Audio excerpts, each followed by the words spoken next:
Eh bien le bonjour, donc là dans cette vidéo je voulais vous parler tout simplement de la difficulté toute bête à laquelle je n'étais pas prêt quand je me suis lancé dans le e-commerce. C'est tout simplement une question de revenus, de chiffres, de calcul, de vagues d'investissement et de comment au final il faut calculer les choses pour pouvoir avoir un petit peu d'avance pour avoir un petit peu de bonnes prévisions en fait sur son chiffre et sur comment on peut être payé. Parce que donc moi ça fait 2 ans que j'ai commencé le e-commerce. Je vends donc des instruments de musique, je les achète pas très cher, je les arrange un petit peu, je fais une plus-value et je les revends. Qu'est-ce que je voulais dire? Et donc, bon, moi, je me suis dit tout simplement, j'achète mon produit tant, je le me revends x2 ou x3. Le business est super rentable, il est super bon. Avec aussi quelques accessoires, etc., que je revends toujours avec un certain coefficient. Donc, je me dis que je suis toujours gagnant. Donc, tout simplement, je me suis dit, je vais faire des sous tout de suite. Ça va être, voilà, ça va être super, quoi. Alors donc le truc que j'ai pas du tout calculé, je vais vous faire tout de suite avec un calcul très simple. Je vais vous montrer la difficulté je vais vous montrer la difficulté donc du coup de prévoir un petit peu les rentrées d'argent et tout ça et mes difficultés en ce moment justement qui sont là-dessus. Par exemple, je vais faire super vite et super simple. Alors, par exemple, j'achète 2 pièces à 20 euros, 2 trucs à 20 euros. Je les paye, moi, mon prix d'achat à 20 euros. Ça fait, non, j'achète 3 pièces à 20 euros. Donc à mon fournisseur, 3 fois 20 euros. Ça veut dire que j'ai acheté pour 60 euros de matériel. Je me dis super, je les vends le double. Je vais me régaler. Ok. Donc là, on va dire que j'en vends deux, du coup, à 40 euros. Le double de 20, c'est 40.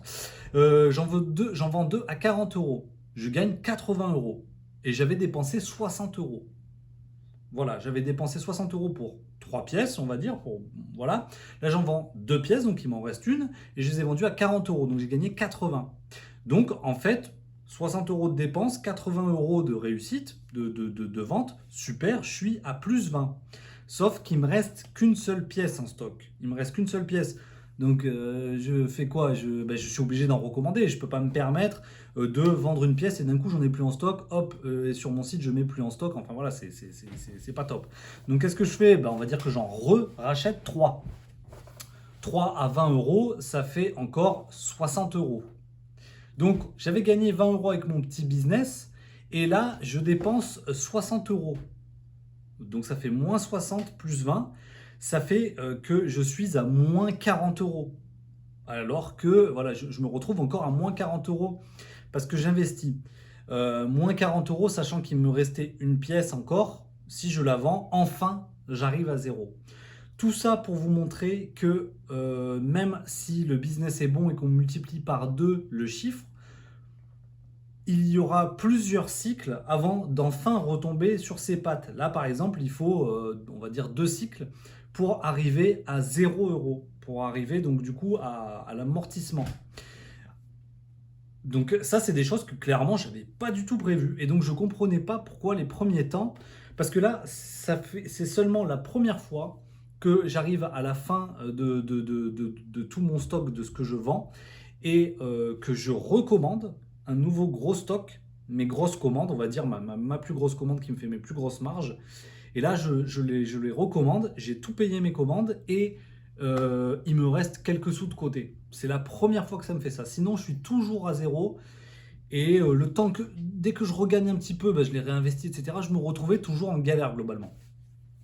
Voilà, c'est un tout petit calcul pour vous expliquer que c'est pas parce que vous achetez 3 trucs que vous allez revendre le double et que vous allez. Oui, si c'est juste pour un coup, vous allez réussir.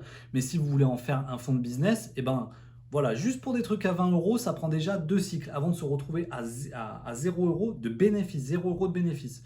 Vous n'avez plus de dette, vous avez voilà, autant de bénéfices que de dépenses. Donc, je vous laisse imaginer quand vous voulez à chaque fois faire des réassorts de stock pour 1000, 2000, 3000, 4000 euros. Moi, j'en sais rien encore pour plus. Donc voilà, c'est vachement compliqué. Il y a des grosses vagues d'investissement. Vous vous retrouvez d'un coup à zéro pour récupérer tout ça. C'est super. Voilà, donc il y a plusieurs cycles avant de se retrouver enfin à gagner enfin de l'argent. Moi, personnellement, ça m'a pris presque 2 ans. Donc, ça a été très long. Mes premiers 6 mois, j'ai très mal travaillé, etc. J'avais pas de site internet. Enfin, c'était la catastrophe. Donc, voilà. Mais c'est quelque chose, il faut bien imaginer que dans le e-commerce, quand on avance le matériel, on fait l'avance du matériel. Si on fait l'avance du matériel, parce que voilà, par exemple, tout ce qui est dropshipping, etc., on ne fait pas l'avance du matériel. Mais quand on fait son commerce avec des produits qu'on aime, qu'on veut travailler, etc., là, on avance le matériel et là, du coup, eh ben, c'est vachement compliqué, c'est beaucoup plus compliqué et il faut avoir un petit peu, on va dire, les reins solides au départ, même si les reins solides, je les avais pas franchement, mais bon, voilà, il faut bien se débrouiller. Et donc, voilà, ce que je voulais dire aussi, que c'est il y a quand même une grosse différence avec les e-commerce ou tout business où on avance l'argent avant que le client l'achète, c'est-à-dire on va faire X dépenses et attendre enfin que le client nous achète et petit à petit récupérer. Et quand on commence à récupérer une certaine somme, eh ben, déjà il faut prévoir de réinvestir. Donc on remet encore des sous sur la table alors qu'on n'a pas encore tout vendu. Donc on comprend que c'est vraiment la trésorerie, c'est vraiment le nerf de la guerre. Voilà pourquoi je me pose beaucoup la question en ce moment, et s'il y en a qui peuvent me répondre, si c'est vraiment, si ce serait pas bien à un moment donné de faire un crédit. Mais quand on est auto-entrepreneur depuis 2 ans, je pense que les crédits c'est compliqué. Mais je pense qu'à un moment donné, il faut vraiment passer au crédit pour réussir à être efficace et faire un peu de chiffre. Donc grosse différence entre ces business où on avance l'argent et en attente que le client achète pour récupérer nos sous et par exemple les business de service où on vend des services ou alors par exemple où le client va acheter la main-d'œuvre, je pense par exemple au bâtiment où le client peut acheter les matériaux et vous vendez juste la main-d'œuvre. Là, ça n'a plus rien à voir en termes de facilité, de prévision de rentrée d'argent. C'est vraiment très différent. Donc quand on choisit son business, par exemple en e-commerce où on va acheter les produits, si comme moi, vous n'avez pas des fournisseurs qui vous permettent de faire des 30 jours, fin de mois, de payer à 30 jours, etc., avec beaucoup de délais, moi je suis obligé de payer comptant. Si vous n'avez pas des fournisseurs, si vous avez des fournisseurs qui, comme moi, vous demandent de payer comptant, pensez bien que l'argent ne va pas rentrer au premier cycle d'investissement. Voilà.